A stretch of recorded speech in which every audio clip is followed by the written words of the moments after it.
बंधुओं एवं श्रद्धाशील बाहर, एक बार भगवान महावीर से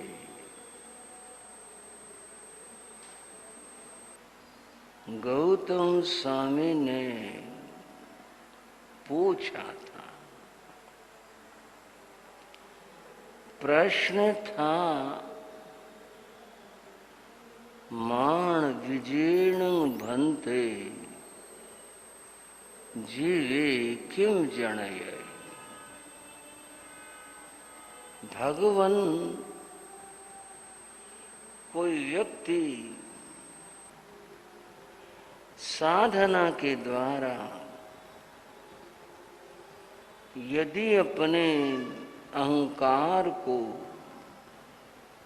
जीत लेता है तो इसका फल क्या होगा? बंधुओं, प्रश्न को आप समझे होंगे। 4 कषाय होती हैं: क्रोध, मान, माया, लोभ। उसमें दूसरी जो कषाय है उसका नाम मान है। मान कहो, अभिमान कहो, एक ही बात है। अहंकार कहो, अहम कहो, ये सब उसी के नाम है। उसके किसके? मान कषाय के। अभिमान, मान, अहंकार, अहम सब उसी के नाम।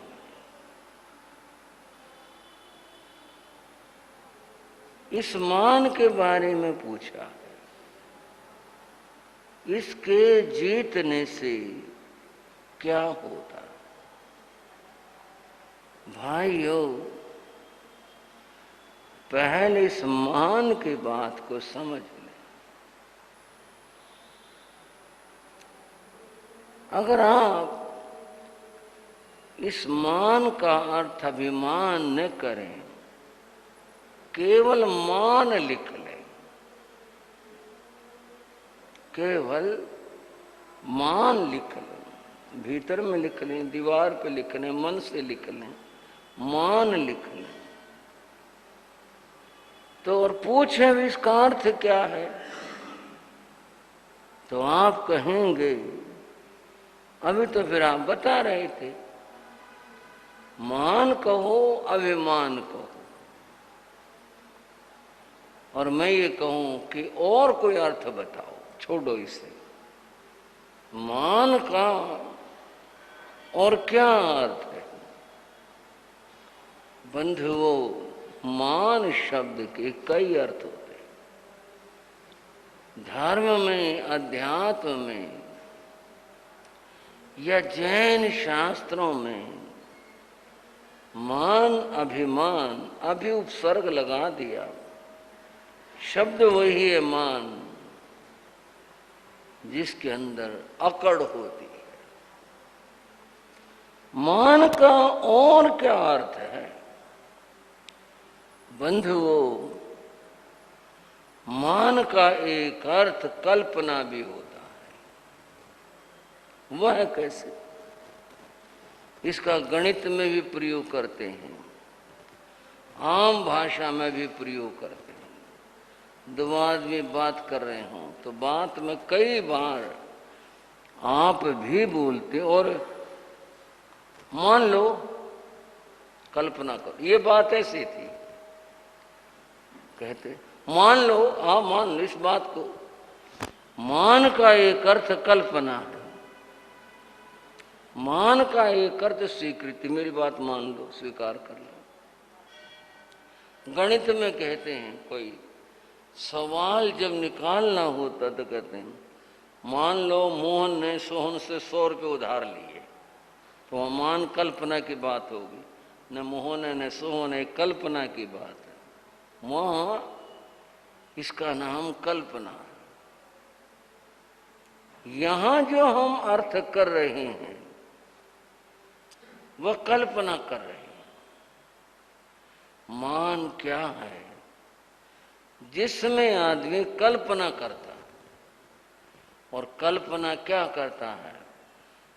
अपने अच्छे होने की और अपने बड़े होने की। जब कोई आदमी ये मान लेता, कल्पना कर ले, मैं एक बड़ा आदमी हूं, मैं ज्ञानी हूं, मेरे समान दूसरा कोई नहीं है, ये कल्पना है। जब कोई ये कल्पना कर ले अपने बारे में कि मैं सबसे बड़ा हूं, सबसे अच्छा हूं, तो कहते हैं ये आदमी अभिमानी है। मानी है और अभिमानी है, एक ही अर्थ है। समझ गए आप? अब ये मानना जो है ये कल्पना है, और कल्पना तो कल्पना है, ये मिथ्या है। किस तरह से मिथ्या है? एक आदमी कोई कल्पना कर लो राजस्थान का, किसी ऐसे प्रदेश का, कहीं पंजाब में, कहीं ऐसी जगह हरे भरे प्रदेश से एक गाय खरीद कर लाया, ले आया, बस यही था वे दूध प्राप्त होगा, ले आया। जहां उसका घर था, गांव था, वहां हरी घास नहीं थी। होती होगी कभी बरसातों में, बाकी तो इधर उधर से सूखा चारा भूसा लाकर पशुओं को डाला करते, उससे पशुपालन थे। उसने गाय के सामने वो जो सूखा भूसा था, तूड़ी या कुछ ऐसा, वो डाला। गाय को हरा खाने की आदत थी। उसने तो देखा सूंघा और मुंह तान के खड़ी होगी। उसने बहुत उसको किया वो खा ले, उसने खाया नहीं। और क्या बताएं, गाय भी जिद्दी थी, क्या थी, उसने सारे दिन चारा नहीं खाया। वो समझ गया कि ये तो हरियाली में रहने वाली थी और इधर मरेगी, अच्छे मुझसे तो मोल ले ली, या इसको अब कैसे जाऊं दोबारा, कैसे बेच करके आऊं। बहुत सोच में था। कोई मिलने वाला, उसका साथी मिलने वाला आ गया, बोले अरे कैसे बैठे भाई सोच में, ऐसा ही हो जाता है। बोले भाई मुसीबत आ गई। क्या मुसीबत आ गई? बोले मैं गाय खरीद के लाया था उधर से, पंजाब से, तो इसको तो पता नहीं क्या आदत है, ये हरा खाती है या क्या, इसको पसंद नहीं है, ये इस भूसे को मुंह ही नहीं लगा रही। उसने भी देखा, किया भी थोड़ा सा उसकी तरफ, उसने नहीं मुंह लगाया। वो बोला एक तरकीब करते हैं, तरतीब लगाते हैं। बोला क्या तरतीब लगाएंगे? बोले लगाते हैं। बंधुओं, उसने कहा एक चश्मा लाओ। अब गाय के लिए तो चश्मा होता नहीं, लेकिन कई बार बच्चे बना लेते तो गत्ते से काट करके उस पर कागज चिपका दिया और उसे रबड़ से बांध दी, चश्मा बन जाता है। उसने कोई ऐसा चश्मा बनाया जो गाय को पहनाया जा सके, और उस चश्मे पर उसने हरा कागज चिपका दिया। दोनों जो आंखों के ऊपर की जगह थी हरा चिपका दिया और वो गाय को पहना दिया। भाइयों, अब गाय को क्या दिखाई देता है? उसने तो भूसा देखा सूखा हुआ बिल्कुल, उसे हरा दिखाई दिया। हरा देख के खट मुंह लगाया और खाने लगी। योजना कामयाब होगी। भूसा हरा नहीं था, भूसा भूसा था, सूखा था, लेकिन एक चश्मा चढ़ गया और वो सूखा उसको हरा दिखाई देने लग गया।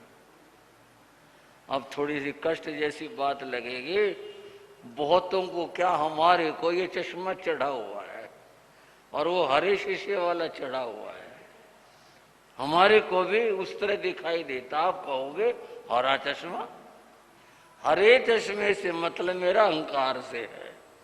अहंकार का चश्मा क्या चढ़ा, हम अपने को अच्छा मानते हैं, बढ़िया मानते हैं, मैं सबसे बढ़िया हूं, मैं सबसे ऊंचा हूं, मैं सबसे अच्छा हूं। इसका नाम अहंकार है। इसका नाम क्या है? इसका नाम अहंकार है। ये मान के चलते अहंकार है। बंधुओं, अब हम थोड़ी व्याख्या करेंगे बात की। जो नहीं है, सुन लो, जो नहीं है वह मान कर चलना, इसका नाम मान कषाय है। ये व्याख्या हो। जो नहीं है और फिर मान के चलना, मैं अच्छा नहीं हूं। अगर मैं अच्छा हूं फिर तो मुझे सोचने की जरूरत नहीं, कहने की जरूरत नहीं। मैं अच्छा नहीं हूं लेकिन मैं अपने आप को अच्छा मान के चलता हूं। मैं ऊंचा नहीं हूं, मैं अपने आप को ऊंचा मान के चलता हूं, तो ये मान कषाय है।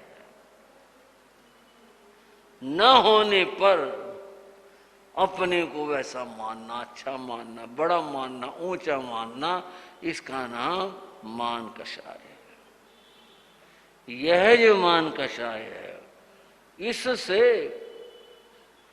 दुनिया ग्रसित है। जहां देखो मनुष्य क्या, और तो क्या, त्रियंच भी हैं, देवता भी हैं। ज्यादा ही बात कह दी है ऐसे। मान कषाय सब फैला पड़ा, सब अपने को बढ़िया मानते, अपने को अच्छा मानते। और मान की बात यह है, जो अभिमानी होगा वह अकड़ में रहेगा बस। वो तो अब क्या उसकी बात करूं, आप समझते हैं, उसकी नहीं गर्दन मुड़ती, उसके नहीं हाथ जुड़ते, वो नहीं झुकता। जो अहंकारी है वो तो अपने आप को समझ, मैं सबसे बढ़िया हूं, मैं किसी के आगे कैसे झुकूं, वो नहीं झुकता। इस अहंकार के बारे में सवाल था। मान विजयेन भंते जीवे किम जने भगवान। इस अहंकार को जीतने का क्या फल होता है? इसका जीतना ही बड़ा मुश्किल है। इसका तो जीतना ही मुश्किल है। और प्रश्न ये कर दिया भगवान से, कोई इसको जीत ले तो क्या होगा? भगवान ने पहली बात बताई, मान विजयेन जीवे मध्यभंग जनयी। उसमें मृदुता, कोमलता आ जाती है। जो अहंकार को जीत लेता है, अहंकार को जीत लेगा, उसमें कोमलता आ जाएगी। अन्यथा अहंकार में व्यक्ति अकड़ के रहेगा, अपने आप को बड़ा मानेगा, उसमें ये वृत्ति रहेगी। और जहां मृदुता आ जाएगी, कोमलता आ जाएगी, तो नम्र हो जाएगा। उसकी यही एक बात है, यही विशेषता है कि वह नम्र हो जाएगा। नम्रता जीवन में आ जाएगी। कैसे? भाषा में नम्रता होगी। एक अकड़ में बोलना, एक कोमलता में बोलना, दोनों में फर्क है। एक अकड़ में रहना, एक कोमलता में रहना। बात ही अलग होती है, आचरण अलग होता है। कोमलता का तो वह तो दूसरे को बड़ा सम्मान, आओ भाई साहब, बैठो भाई साहब, आप ले लो, वो इस प्रकार की भाषा बोलता है। और अहंकार में बस, अहंकार की तो क्या भाषा बताएं, उसकी तो भाषा ही ऐसी होती, उसकी तो स्थिति ऐसी होती। इन अहंकारियों के लिए बात कही गई, कबीरा गर्व न कीजिए। कबीर कहते हैं अहंकार मत करो। कबीरा गर्व न कीजिए, ऊंचा देख आवास। अपनो महल और ऊंची को देखो, कितनी ऊंची हमारी हवेली, कितना ऊंचा हमारा भवन है, कितना ऊंचा। कबीरा गर्वन कीजिए ऊंचा देख आवास, काल परे भूई लेटना।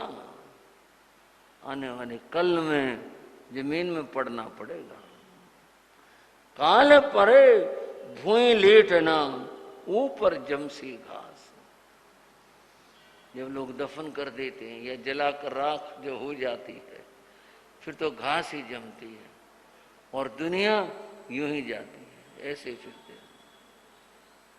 कबीर ने कहा अहंकार नहीं करना चाहिए।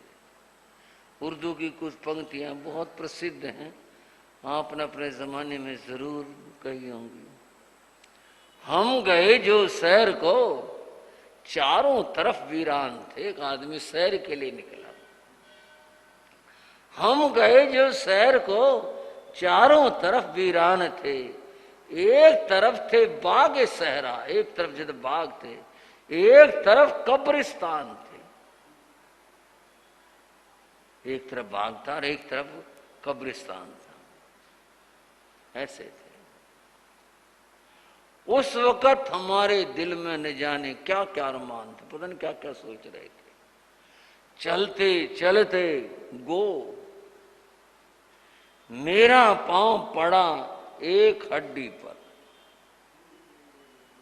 एक हड्डी के ऊपर पांव आ गया, पड़ी थी हड्डी। उस वक्त न जाने दिल में क्या क्या अरमान थे। गर्ज उस हड्डी ने आहा की। हड्डी तो बोलने से रही, लेकिन कवि ने अपनी कल्पना करी। गर्ज उस हड्डी ने आह की, चलने वाले चल संभल कर, हम भी कभी इंसान थे। था कोई जमाना